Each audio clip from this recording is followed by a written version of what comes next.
सकता है। और ये हमारे शिक्षक महोदय ये अपना अमूल्य बलिदान देते हैं, हम इनको कोटि कोटि वंदन करते हैं, क्योंकि वास्तविकता है। अभी हमारे अध्यक्ष जी ने आप लोगों को अपने वक्तव्य में बताया कि सिकंदर का साथी जब देश में हमारे आया था और जब लौट के जा रहा था तो सिकंदर के पास कहा कि बोलो मैं भारत से आ रहा हूँ, तुम्हारे लिए क्या लेके आओगे। तो हमारे आदरणीय अध्यक्ष जी ने कहा अभी आप ये हमारे अध्यक्ष जी बहुत ही ज्ञानी हैं और योग्य हैं, आप एक एक विचार को वक्तव्य को सुनिए। हम लोग शिक्षा से जुड़े हैं इसीलिए क्योंकि हमारे धरोहर आप बन जाओ, हमारे लोगों की परिपाटियों को आप ग्रहण कर लो और कल हम ना रहेंगे, हमारे जगह पे आप पाइप पकड़ोगे, आप इस विद्यालय का संचालन करोगे, आप इस चीज को चलाओगे, तो हमारा और हमारे अध्यक्ष जी का आत्मा हमेशा हमेशा के लिए प्रसन्नचित्त रहेगी कि कल हम लोगों ने जिस पेड़ को लगाया था वो हमारे नौनिहाल बच्चे उसको सफल कर रहे हैं। तो सिकंदर ने कहा था कि अगर आप भारत से लौट रहे हैं, आइए आप लोग अपना अपना सीट ग्रहण करिए, आपका हार्दिक स्वागत है। आप लोग आने में विलंब किए लेकिन फिर भी बहुत धन्यवाद है, आप बधाई के पात्र हैं क्योंकि आप लोगों ने हमारे इन नौनिहाल बच्चों को आशीर्वाद देने के लिए अपने घर का अमूल्य समय निकाला। साथियों, हम सबके पास 24 घंटे ही हैं, हम सब अपना काम करते हैं और अपने उस अमूल्य काम में हो सकता है कि यही चीज़ आप अपने घर पे करते तो नहीं कर पाते। हम भी अपने घर पे 26 जनवरी ऐसे मनाना चाहते हैं तो शायद हम इतने लोगों को इकट्ठा नहीं कर पाते हैं, लेकिन हम एक प्रांगण में मनाते हैं, एक स्कूल के सोसाइटी में मनाते हैं, तो यहाँ सब लोग इकट्ठा होते हैं, सब लोगों का मेल मिलाप होता है, अपने विचारों का आदान प्रदान होता है और हम अपने 26 जनवरी को गणतंत्रता दिवस को ताजा करते हैं। क्यों? क्योंकि जो साल भर में हमारे दिल दिमाग पे जो स्थिरता और जो ओस की बूंदें परतें पड़ जाती हैं वो 26 जनवरी और 15 अगस्त उसको ताजा कर देता है और कहता है ए भारतवासियों, ए हिंदुस्तान वासियों, अपनी धार को तलवार को ताकतवर बनाओ क्योंकि अभी खून ठंडा मत करना, अभी तो ये अंगड़ाई है, अभी देश की लड़ाई और लड़नी पड़ेगी और देश की लड़ाई लड़ने के लिए आपको कुछ करना नहीं। हम ये नहीं कहना चाहते हैं आज 26 जनवरी के इस पावन अवसर पे कि आप खून की बलि दो, नहीं, खून की बलि देने वालों ने तो दे दिया, हमको आज़ादी दिला दिया। हमारे मनीषियों ने संविधान की रचना करके हमारे 26 जनवरी को लागू कर दिया। हमें क्या करना चाहिए? देश सेवा क्या है, राष्ट्र सेवा क्या है? आप हमारे शिक्षक बंधु, हमारे विद्यार्थी, हमारे सभी आदरणीय हमारी बात को थोड़ा सा ध्यान से सुनेंगे। एक देश की सेवा क्या है, देश की सेवा का सात्विक अर्थ क्या है, जरा ध्यान से सुनिएगा बच्चों प्लीज। देश की सेवा ये है कि अगर हम शिक्षक हैं तो हम ये सोचें कि हम देश एक सेवक और हमारा बच्चा हमें देश के प्रति हमें उसको निष्ठावान बनाना है, हमें देश के प्रति उसको निष्ठावान बनाना है। और एक बच्चे की राष्ट्र सेवा क्या हो सकती है? हमें अपने देश के संविधान को अध्ययन करना है, हमें अपने पुस्तकों को अध्ययन करना है और उस अध्ययन के बल पे हमें शासन करना है और शासन करने में जो अराजक तत्व हैं उनको उखाड़ के फेंक देना है, यही राष्ट्र की सेवा है। अगर हम एक किसान हैं तो उसकी राष्ट्र सेवा क्या हो सकती है? किसान की राष्ट्र सेवा ये हो सकती है कि हम अच्छी खेती करेंगे और अपने अच्छी खेती के बल पे अधिक से अधिक पैदा करेंगे और अपने अन्न को हम बॉर्डर पे भेजेंगे, अपने सीमा के जवान साथियों के पास भेजेंगे और वो हमारे पैदा की हुई मिट्टी का भोजन करेंगे, उनके रगों में ताकत जाएगी और वो देश को सुरक्षित करेंगे और हम चैन की सांस लेकर के अपनी खेती करेंगे। ये हो गया आपका किसान की सेवा।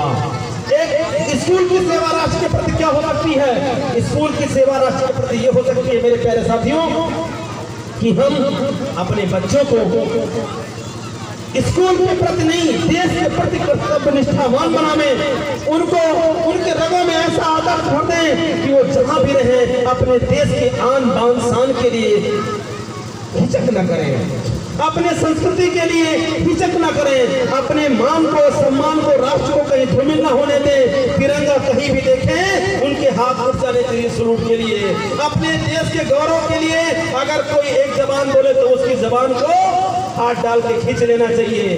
अपने देश के प्रति कोई भेदभाव डाले तो उसको बर्दाश्त नहीं करना चाहिए।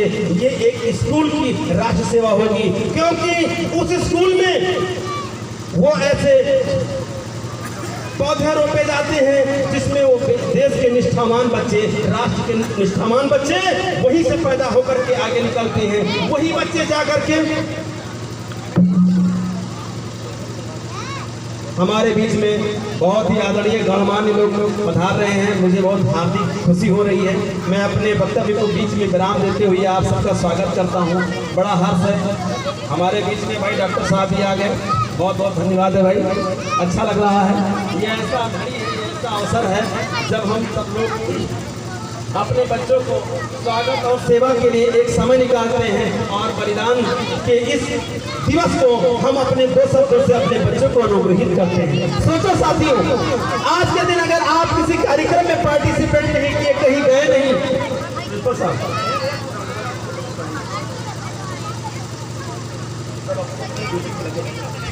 अगर हम आज अपने समय को निकाल करके अपने बच्चों, मैंने ये कह रहा हूँ कि किसी एक स्कूल में जाइए, जहाँ जहाँ आपको जाना है, जहाँ जहाँ भी आपकी दिनचर्या के हिसाब से आपने सेट कर रखा है वहाँ जाइए, लेकिन जाने के बाद अपने उन बच्चों के लिए, अपने उस देश के लिए, अपने उस गौरव निष्ठा इस पर्व के लिए दो शब्द बोल करके उनको अपनी दिल की बात को उनके बच्चों को सामने प्रस्तुति दीजिए। क्यों?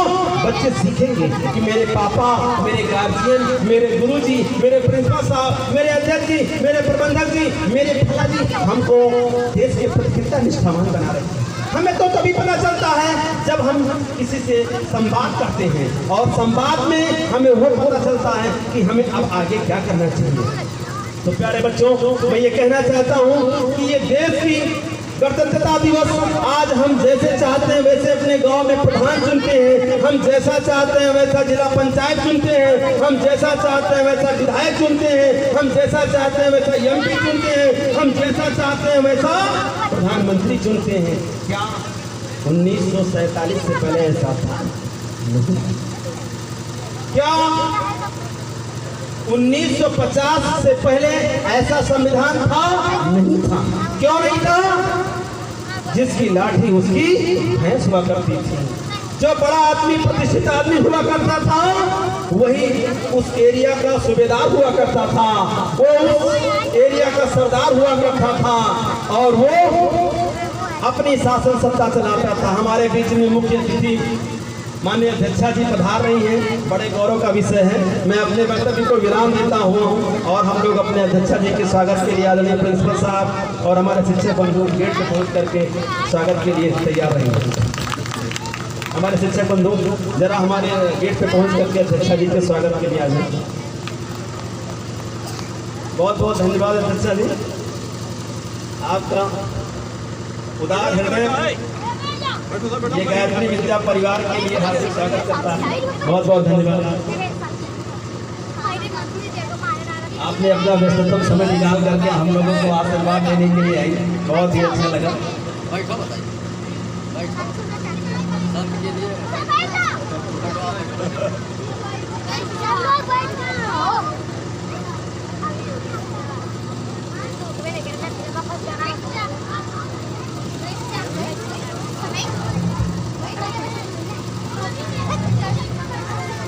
भारत की तलहटी में ये श्रावस्ती जनपद के हमारे जिला अध्यक्ष, जिला पंचायत अध्यक्ष आदरणीय साक्षी जी का आगमन हमारे बीच में हुआ। जरा हम चाहेंगे, हम सब लोग करतल ध्वनि से आपका स्वागत करेंगे आदरणीय अध्यक्षा जी का।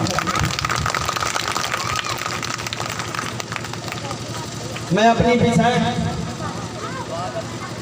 अब हम चाहेंगे कि हमारे बीच में हमारी शिक्षिका आदरणीय नीलम जी मंच पे आकर के और सुनीता जी हमारे आदरणीय अध्यक्षा जी का स्वागत करेंगे।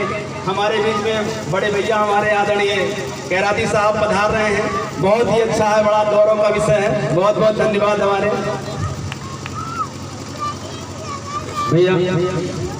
मैं चाहूँगा कि हमारे आदरणीय बड़े भैया को हमारे अध्यक्ष जी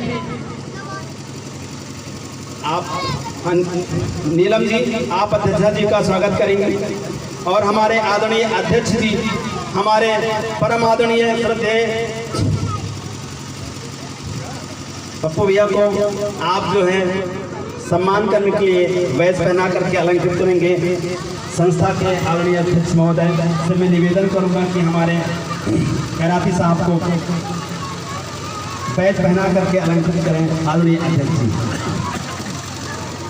ये आज कितना गौरव का विषय है। ये हम लोगों के बीच में ये महान हस्तियां अपने समय को निकाल करके हमको आशीर्वाद देने के लिए आए। आज हमारे लिए एक उसी तरीके से है जैसे हनुमान जी को राम मिल गए थे और इस गायत्री विद्या निकेतन को हमारी अध्यक्षा जी मिल गई। हमारी बड़ी अभिलाषा थी।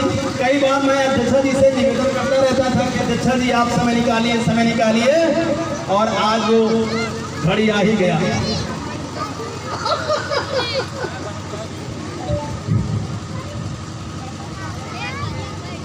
बहुत बहुत धन्यवाद। अब मैं अपनी वाणी को कंटिन्यू करेंगे, इसके बाद में अपनी वाणी को विराम देंगे, फिर हम अपने बच्चों के सांस्कृतिक कार्यक्रम को पेश करेंगे।